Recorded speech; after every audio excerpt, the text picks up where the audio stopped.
Hey, tonight we're blurring the line between legend and reality, diving into the myths that were supposed to be just stories until they turned out to be true.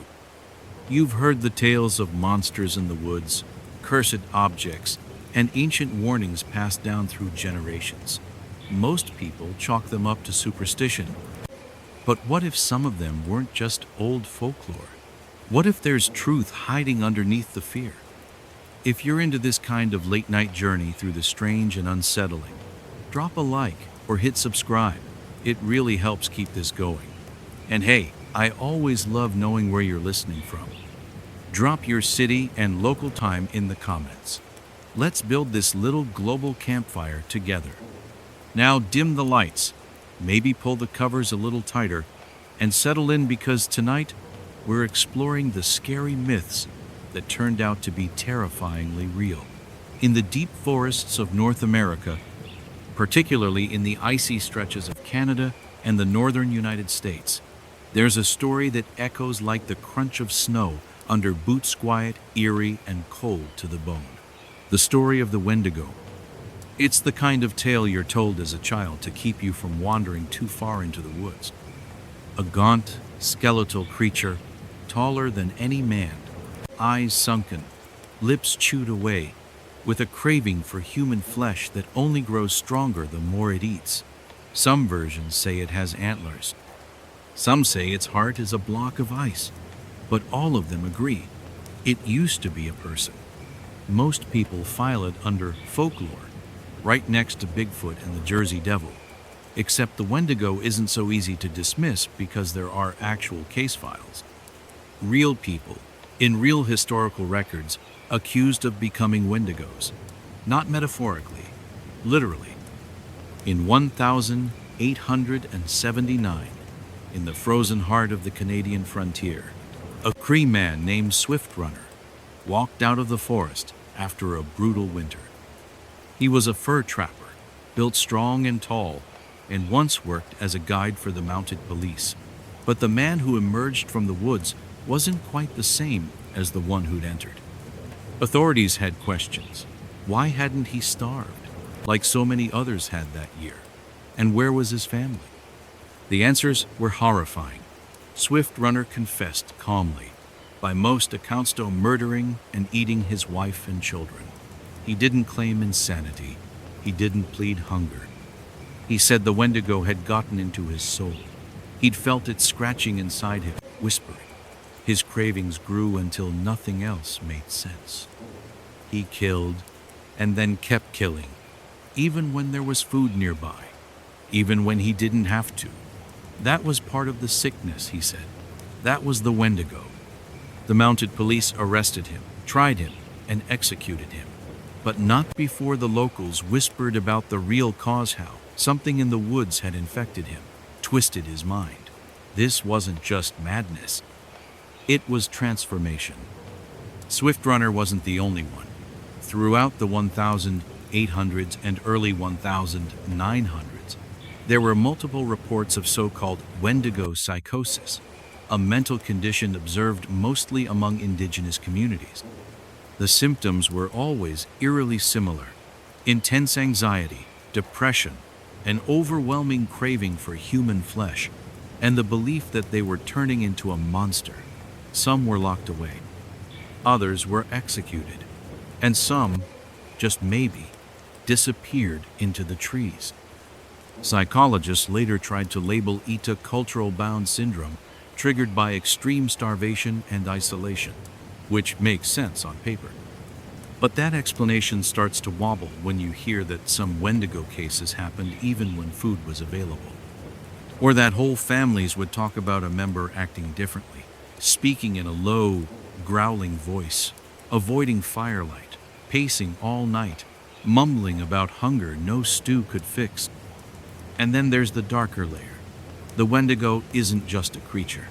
It's a cautionary tale, a metaphor for greed, for consumption, for the idea that the more you take, the more you want, until you're hollowed out from the inside.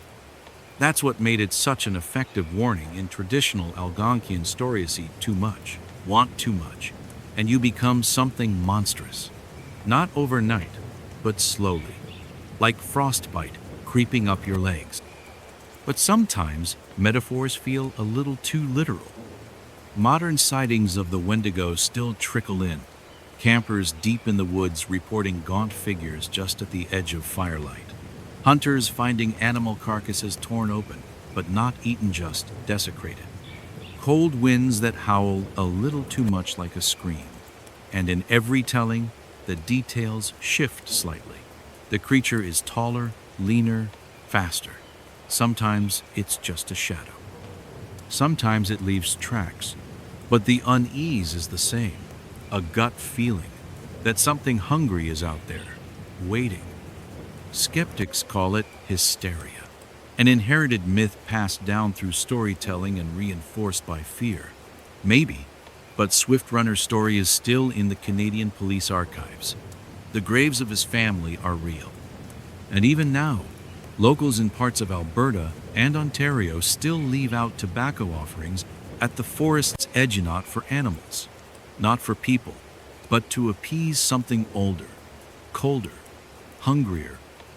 Because even if the Wendigo isn't real in the way we think of real, it still walks in stories, in warnings, and maybe in footsteps behind you when the snow gets too quiet. The islands of Hawaii are paradise by day, warm breezes, turquoise waters, the scent of plumeria hanging in the air. But at night, especially in the more remote places, that softness sharpens. The wind feels different. The shadows feel thicker. And some locals will tell you, in hushed tones and with very serious eyes, that if you hear drums in the distance or conch shells sounding in the middle of the night, you run. Or better yet, you lie down, face first in the dirt, and don't look, not even a peek, because the night marchers are coming. And they're not just some old island ghost story. They're real, and they don't tolerate being seen. The night marchers, or Huakaipo, in Hawaiian are said to be the spirits of ancient warriors, guardians, or chiefs who march along sacred paths through the mountains, valleys, and shoreline. They're not wandering lost souls. They have purpose. They have structure. And when they come through, it's like a full military procession. Weapons gleaming, torches blazing, conch shells blowing, drums pounding a rhythm that seems to shake your bones even when you're inside a locked house. And if they catch you watching them, that's a death sentence. Literally. These aren't playful ghosts. These are the kinds of spirits who demand the utmost respect. Stories say they march in a straight line and that they walk only along ancient pathways, often ones that connected sacred sites or royal grounds. Some believe that if your home lies on one of those old paths, you could have nightly visitors whether you believe in them or not. And no, fences and modern plumbing don't slow them down. If the route goes through your bedroom, well, better hope you inherited some royal blood or know the right chance. Witnesses, and yes, there are actual witness accounts, not just whispers describe seeing flickering torches in the distance that grow closer with no source, or hearing footsteps that move in rhythm, even when no one is there. Dogs have been known to freak out for no apparent reason. People report waking in the middle of the night to the smell of burning oil and the sudden sound of war drums. Some say they've seen misty figures in full traditional armor walking past their windows, eyes glowing with firelight, faces locked in stoic determination. They don't talk. They don't look around. They march. There's one tale from a family on Oahu whose house was built near an old heiau, a sacred temple site. The grandmother, raised on the Big Island, knew the signs. So when her grandson complained of dreams about drums and warriors, she didn't laugh. She laid down tea leaves, made offerings, and taught the boy how to lie face down with his eyes shut and his breath still, should the marchers ever pass again. The next week, the boy's bedroom light blew out at 3 a.m. He was found curled on the floor unharmed, but shaken. "I heard them," he said. "They walked right through me." Of course, Skeptics chalk it up to wine, wild pigs, or the power of suggestion. But that's the thing in Hawaii. The line between folklore and fact is blurrier than the sea meets the sand. The night marchers are part of the culture, part of the land, and part of how history lives on. This isn't some tourist trap ghost tour. These are stories passed down in families, honored by elders, and feared genuinely by people who felt their presence. There are rules, too. Rules that aren't told with a wink, but with a warning. If you hear the drums, you don't look. If you see torchlight coming over a hill where there should be none, you leave. And if, by some cruel twist of fate, you find yourself face to face with them, and you recognize an ancestor, a warrior from your bloodline, you can be spared. But only if that spirit vouches for you. Otherwise, you're just another living thing standing in the path of something older than your island tour guide. One of the most chilling details? The night marchers don't always walk alone. Some stories say they're led by gods. Others say they're carrying the spirit of a fallen chief. And if the chief was particularly sacred, the marchers might not even touch the ground they float, and anyone foolish enough to make eye contact with that sacred procession will drop dead on the spot, or vanish, or fall into some sickness that never quite goes away. And here's the part that really gets under the skin. Some locals say the marchers are more active during specific lunar cycles. Others claim they appear more often during times of political tension, natural disaster, or cultural disrespect, like the land is remembering. And the marchers are here to remind everyone who came first. No one's captured them on camera. Of course not. That would involve looking. But the stories? They don't fade. They get passed on at family gatherings, whispered to wide-eyed kids who aren't quite sure if they believe them until the power goes out, and the wind starts to sound like footsteps. And they remember the chant their grandmother once taught them, just in case. So yes, the night marchers are a myth, but they're also more than that. They're living memory, they're ghostly pride. And depending on where you stand and what time of night it is, they might just be marching your way. Long before twilight, long before full moons and silver bullets became horror tropes, Europe had something much more unsettling. Actual court cases where people were put on trial for being werewolves. Not metaphorically, not accused of just bad behavior, literally transforming into a wolf, stalking the night, devouring children. This wasn't fringe stuff. These were real legal proceedings, complete with confessions, executions, and entire communities losing sleep. If witch hunts were a cultural wildfire, the werewolf trials were cold, focused paranoia, quieter, but just as lethal. They peaked around the 15th to 17th centuries, mostly in regions like Germany, France, and Switzerland, where forests were thick, winters were harsh, and livestock or children going missing had to be blamed on something that didn't wear shoes. Take the case of Peter Stump, probably the most infamous werewolf in recorded history. A German farmer living in the Rhineland in the late 1500s. Stump was accused of making a pact with the devil, receiving a magical belt that let him transform into a bloodthirsty wolf. Whether that belt was ever found is irrelevant, the court believed it. His crimes? Murder, cannibalism, incest, and lycanthropy. They say he confessed under torture, which is a polite way of saying he said whatever they wanted him to say while being slowly pulled apart. His execution was as brutal as his alleged crimes. They broke him on a wheel, tore chunks from his body with hot pincers, and finally decapitated him. Then they burned the whole mess for good measure. His daughter and mistress were also killed. Why? Because nothing says justice like setting fire to your entire family tree. And Peter wasn't alone. In the French town of Poligny, 2 children were put on trial for being werewolves. Yes, children. The charges: attacking other kids while in wolf form. They were tortured too. They also confessed. One boy claimed he became a wolf after using an ointment given to him by a mysterious stranger. The court took that as fact. The logic seemed to be, if witches could fly on brooms, why couldn't kids turn into wolves with spooky lotion? Then there was Gilles Garnier, also in France, also in the 1570s. He was a recluse, which was practically a crime on its own back then. But when local children began disappearing, Garnier was blamed. Witnesses claimed they saw a wolf-like creature dragging away bodies. Garnier was arrested and tortured until he confessed to killing and eating several kids, sometimes in human form, sometimes not. He said his werewolf transformation also came from an ointment.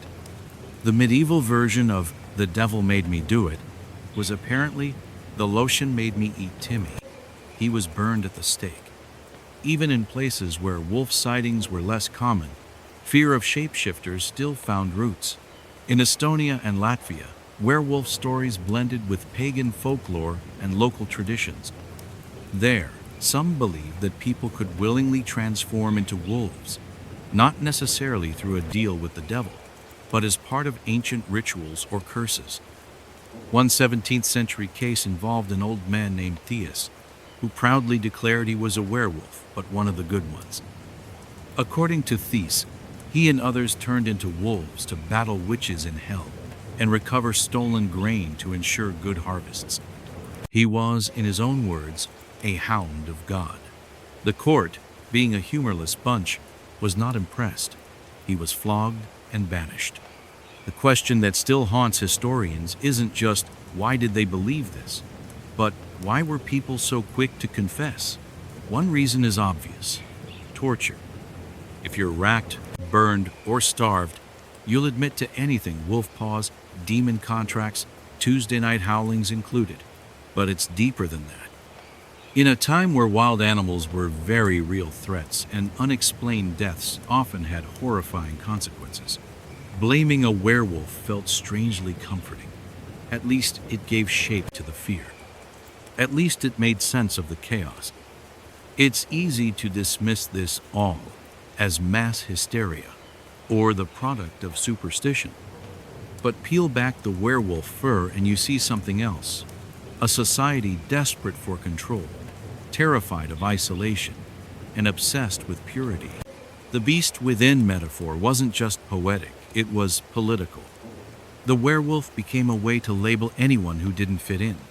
Loners, the mentally ill, the poor, the foreign, the person you already didn't trust. Suddenly you're wondering if they prowl at night. Even the church got in on it. They initially tried to steer things back toward, it's just the devil messing with you, but eventually they leaned into the drama. If heresy could send souls to hell, then maybe lycanthropy could too. The lines blurred. Witchcraft, werewolves, demons, it all got lumped together. It didn't matter that wolves don't magically turn into people. The point was to make an example, to create fear, to keep everyone in line. And just like with the Salem witch trials or the Inquisition, the scars remain. Today, the idea of someone being executed for shape-shifting sounds laughable. Until you remember that behind every bonfire was a real person, maybe misunderstood, maybe mentally ill, maybe just unlucky, maybe someone who howled a little too loudly at the wrong time. So yes, werewolf trials were real. People died because entire communities convinced themselves that monsters walked among them, cloaked in flesh and suspicion. And if you think that could never happen again, maybe look at the news. The shape of the monster may change, but the hunt, that never really stops. In the foggy valleys and frost-bitten hills of 19th century New England, fear took a strangely familiar shape. Not witches, not werewolves, vampires. And no, not the caped European kind with castles and dramatic accents. These were homegrown horrors, born of illness, suspicion, and a creeping dread that your dead relatives might still be draining your life from beyond the grave. The story begins, like many old American ghost tales, in a cemetery. Specifically, the cemeteries of rural Rhode Island, Vermont, and Connecticut, where families, shaken by unexplained deaths, began exhuming the recently buried. The problem wasn't just the dead staying dead, it was the living continuing to die. One by one, family members would waste away, pale, coughing blood, slowly losing strength. The diagnosis was tuberculosis, though they called it consumption because the disease seemed to literally consume its victims from the inside out. But 19th century medicine was a mix of bleeding, guesswork, and herbal prayer. So when illness lingered and doctors failed, people turned to folklore. Something was draining life.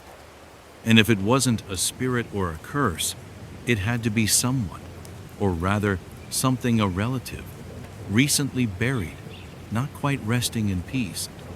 Take the most famous case, Mercy Brown, Exeter, Rhode Island, 1892.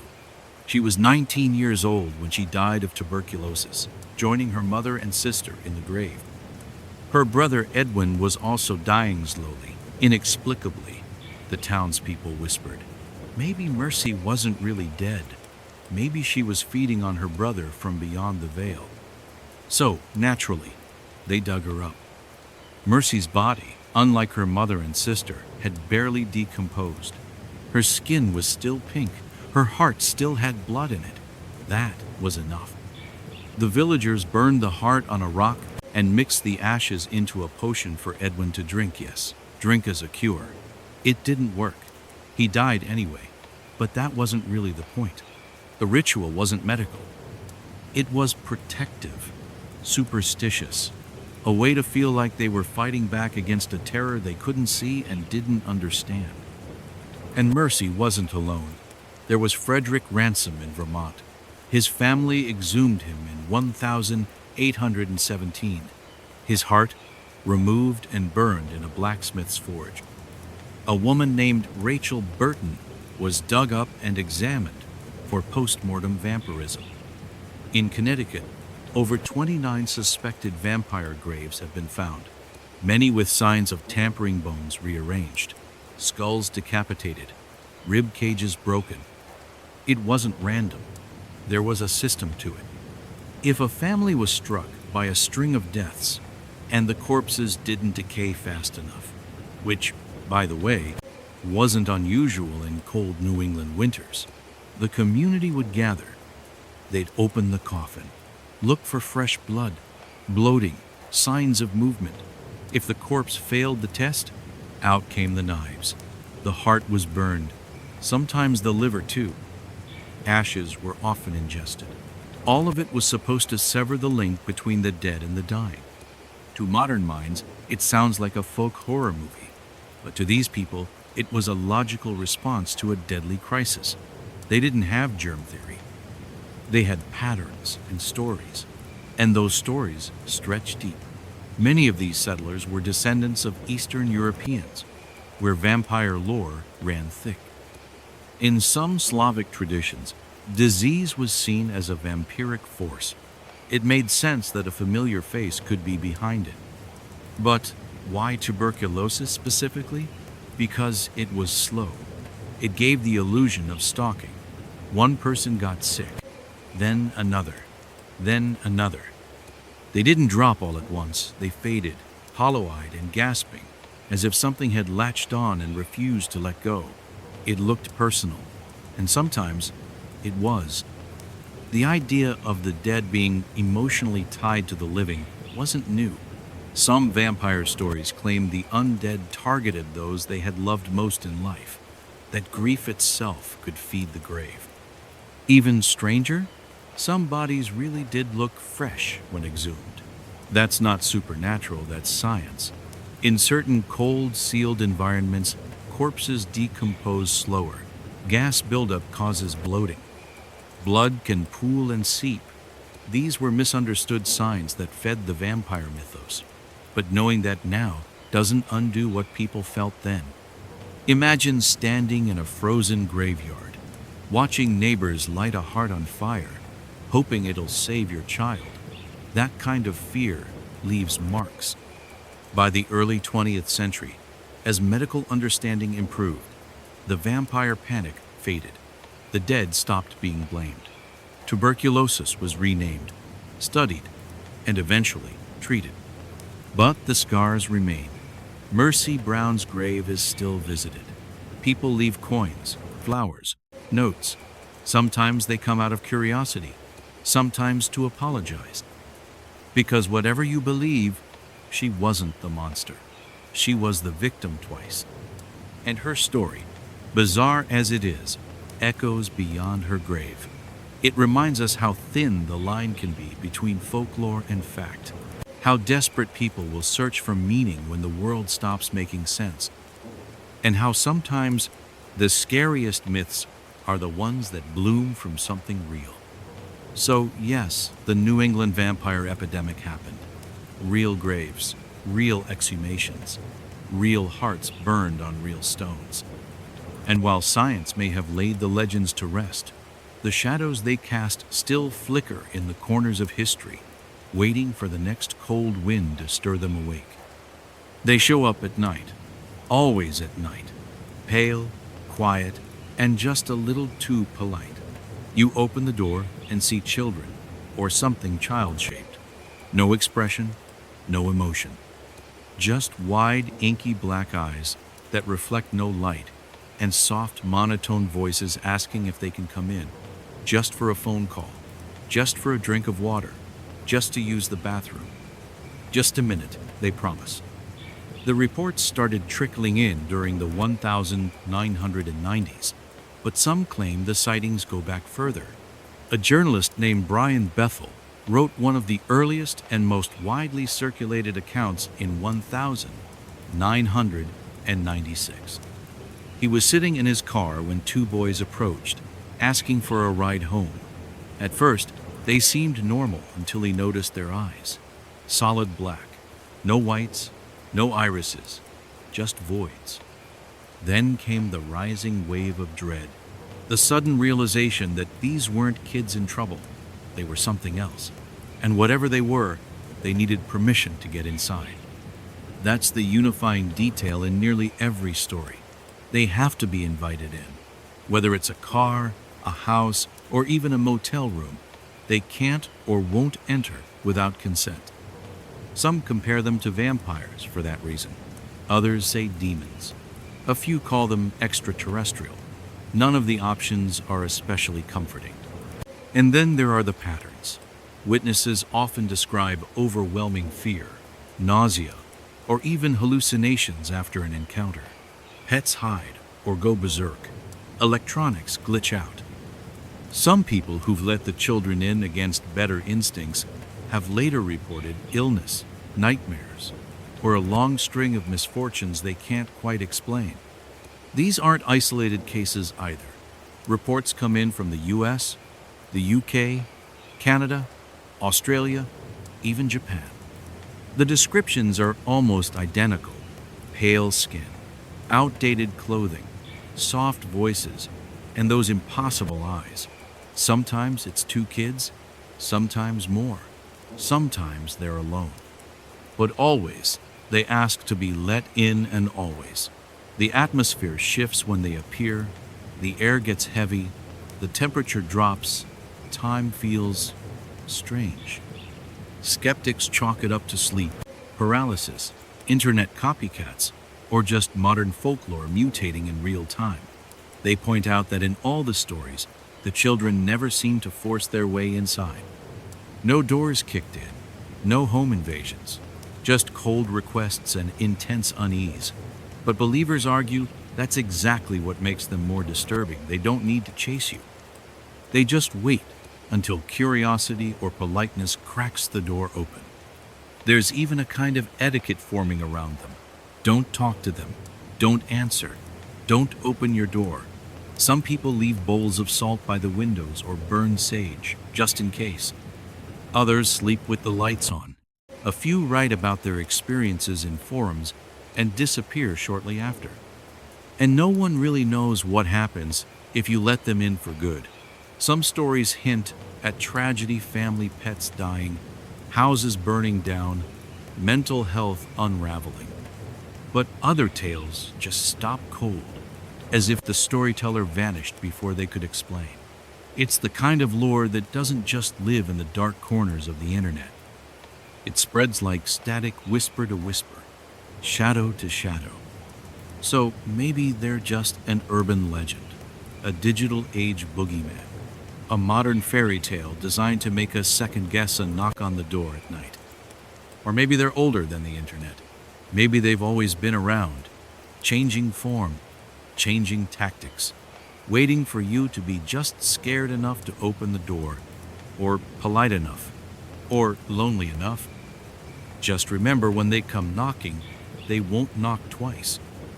It started with noises, scratching on the walls, knocking that came from nowhere, whispers that grew louder at night, always just behind your ear.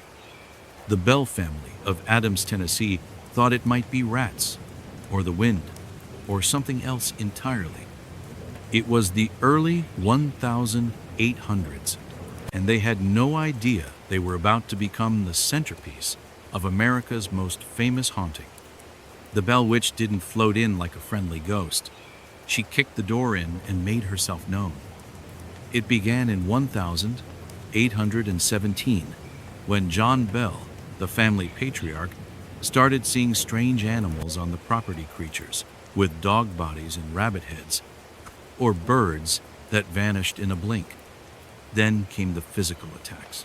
His daughter Betsy was slapped, pinched, had her hair pulled by invisible hands. Furniture moved on its own. Blankets were yanked from beds while the family slept. Then the voice came, a disembodied woman's voice, clear as day. She laughed, sang hymns, quoted scripture, and cursed. A lot. At first it just mimicked the family. Then it spoke freely, calling itself Kate. Some said it was the spirit of Kate Batts, a neighbor who believed John Bell had cheated her in a land deal before her death. The entity claimed it wanted to kill him and made good on that promise. Over 4 years, the activity escalated from spooky to violent to fatal. John Bell's health deteriorated. He suffered seizures. His throat swelled shut. In 1820, he died. A small vial of mysterious liquid was found near his deathbed, and when given to the family cat, it died instantly. The voice admitted to poisoning him. It even spoke at his funeral. Betsy, meanwhile, was engaged to a young man named Joshua Gardner. Kate didn't approve. Every time they met, the spirit attacked, scratched, screamed, threatened. Eventually, Betsy broke off the engagement just to make it stop. Word of the haunting spread like wildfire. People traveled for miles to witness it. And one of those curious visitors? Future President Andrew Jackson. He brought a small party with horses, wagons, and a healthy dose of skepticism. According to legend, the moment they arrived at the Bell property, their wagon stopped moving. Wheels locked. Horses refused to budge. Then a voice boomed out, "All right, General, let the wagon move on. I will see you again tonight." The wagon moved. But Jackson supposedly left in the middle of the night after the entity harassed his men so badly, none of them would speak of what happened. Skeptics tried to explain it all away. Mass hysteria, sleep paralysis, clever ventriloquism. But none of that explains the physical wounds, the witnessed conversations, or the signed letters Kate left behind. Nor does it explain how the spirit predicted John Bell's death down to the day, or how it vanished almost as suddenly as it came. In 1821, the Bell Witch announced she was leaving, but would return in 7 years. And apparently, she did. In 1828, strange activity was reported again, for a short while less violent, more curious. After that, she promised to return again in 107 years. That would have been 1935. Some say she did, though the reports were sparse and hard to verify. Others think she never left at all. Today, the Bell Witch is more than a ghost story. She's folklore. She's tourism. She's a warning. The Bell Witch Cave, near the old family homestead, is a local attraction, and people still report strange things down there. Cold spots, whispers, shadows that don't move quite right. There's even a belief that if you mock the witch or try to take something from the cave, she follows you home. Not in a metaphorical sense literally. People claim objects from the cave have cursed them, that their luck turned, that they hear scratching in the walls, just like the bells did. And whether you believe in ghosts or not, the Bell Witch stands out, not just for the length and intensity of the haunting, but for how active and personal it was. This wasn't a random spirit floating through the attic. This was a force with intent, anger, style even. She hated one man, tormented one girl, and demanded everyone pay attention. And here we are, centuries later, still listening. You feel it before you see it, a weight pressing down on your chest. The room is still too still. You try to move, but your limbs don't respond. You try to scream, but no sound comes out. Then you notice it, in the corner, a shape, human-shaped, but wrong. No features, no face, just pure blackness standing there, watching, waiting. And even though it's silent, you know it sees you. Welcome to the realm of shadow people, the dark figures reported in bedrooms, hallways, and peripheral vision all around the world. They don't talk, they don't blink, they don't explain themselves. And they're not exactly ghosts, at least not in the usual sense. Think of them as something older, weirder, and far more unsettling. The kind of thing that doesn't haunt houses, it haunts moments. People have described them for centuries, long before the internet gave them a name. Ancient folklore is full of similar beings. Jinn, night demons, sleep witches. Modern accounts call them shadow people, and the stories are eerily consistent. A person wakes up, paralyzed, and sees a dark figure watching them. Sometimes it's in the corner of the room. Sometimes it's crouched on their chest. Sometimes it's walking away when you realize it was closer than you thought. And then there's the Hat Man, a recurring figure reported by people all over the globe. Tall, thin, always wearing a wide-brimmed hat and trench coat. No one knows why he appears or what he wants, but he shows up across cultures, languages, and continents uninvited and unforgettable. Science has its theories. Sleep paralysis is the big one. When you wake up during REM sleep, your brain can be conscious before your body is. That can cause temporary paralysis, hallucinations, and overwhelming fear. Your brain, in a state of confusion and panic, may fill in the blanks with the darkest thing it can imagine, a looming shadow, a watcher in the night. The theory makes sense. It's tidy, clinical, reassuring in its way. Except the stories don't always fit the science.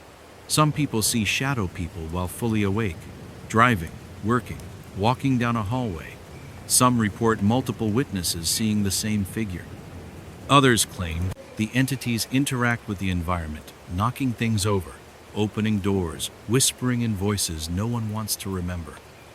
One man said he felt his bed sheets being tugged off night after night, until one evening he opened his eyes and saw a figure yanking them with deliberate, jerky motions. It looked surprised to be caught. And these sightings aren't just occasional. Thousands of reports, all over the world. People of every age, gender, and background, all seeing the same kinds of figures. And none of them, not one, ever reports a good feeling. The moment the shadow appears, it's like a switch flips. The air thickens, the fear spikes. You feel exposed, watched, like you're not supposed to be seeing what you're seeing. Some paranormal researchers believe shadow people aren't ghosts, they're something else. Interdimensional beings, maybe. Time travelers, if you're feeling especially sci-fi. or psychic parasites that feed on fear. Some go further, saying the Hat Man isn't just a shadow, he's a leader, a collector, and the other shadow people are his scouts. There are even people who claim to have been followed by them for years.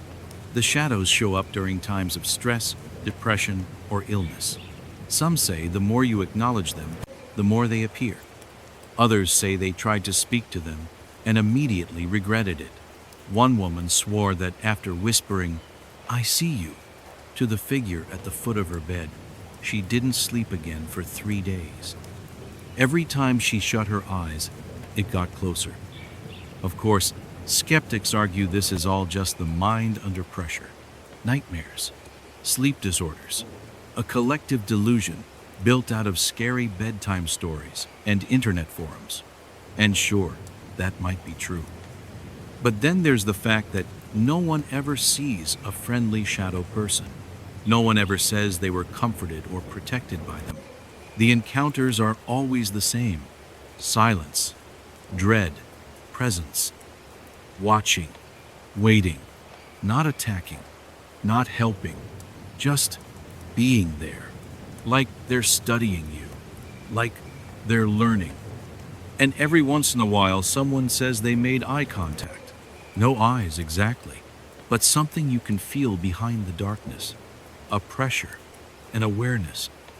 And they say in that moment, they understood something terrifying. The shadow wasn't just observing them, it recognized them. So the next time you wake up at 3 a.m., heart racing, sure, you saw something move just outside your line of sight, maybe you did. Maybe it's gone now. Or maybe it's just watching from a better angle.